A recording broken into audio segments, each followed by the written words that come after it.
Subhanallah walhamdulillah wa la ilaha illallah. Due to Allah, and may Allah's peace and blessings be on the last Prophet Muhammad sallallahu alaihi wasallam, and on all those who follow the path of righteousness until the last day. The topic, the struggle of Prophet Muhammad sallallahu alaihi wasallam, is one which addresses his legacy. What is it that Prophet Muhammad sallallahu alaihi wasallam left behind? In the Muslim world today, the legacy of Prophet Muhammad sallallahu alaihi wasallam may be looked at as hairs.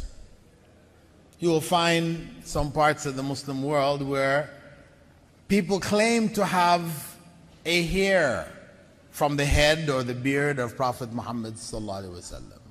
In Kashmir, they even have a mosque, the biggest mosque in Kashmir, a shrine to one of the hairs from the head of Prophet Muhammad sallallahu alaihi wasallam. It's called the Hazrat Bal Mosque. Of course, the fact of the matter, whether it is actually a hair from his head or from his beard or not, there's another issue altogether.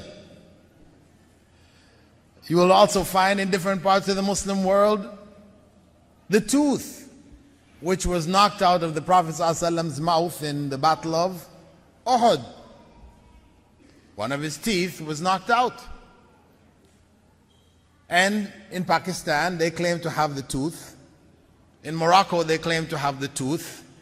In Turkey, they claim to have the tooth, and a number of other countries. He only lost one tooth, but this is the legacy.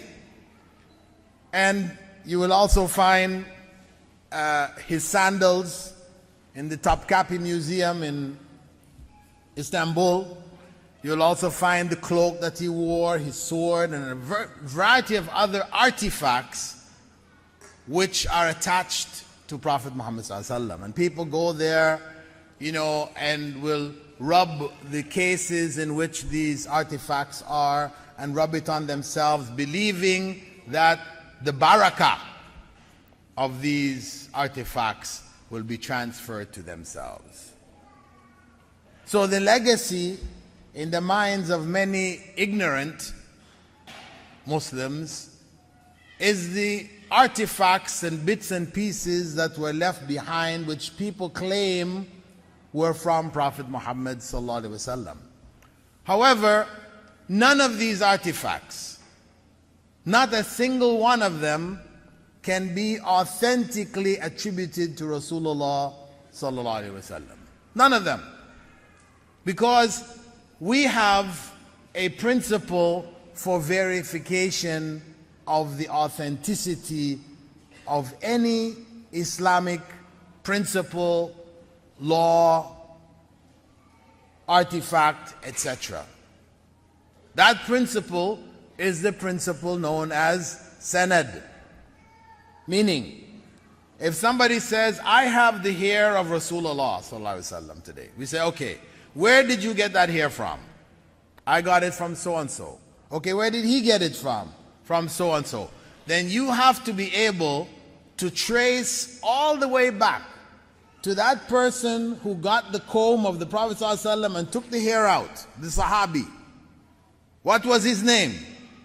Who did he give it to? And who he gave it to. And that has to be an authentic chain of reliable narrators. If you don't have that, then you don't have anything. It's just a hair. So Islam was never concerned with this. You don't hear the leading scholars of Islam concerned with these artifacts which are now found in the Muslim world. Reality is that the legacy which Prophet Muhammad sallallahu alaihi wasallam left behind was the legacy of da'wah, of conveying the message of Islam to the world. This was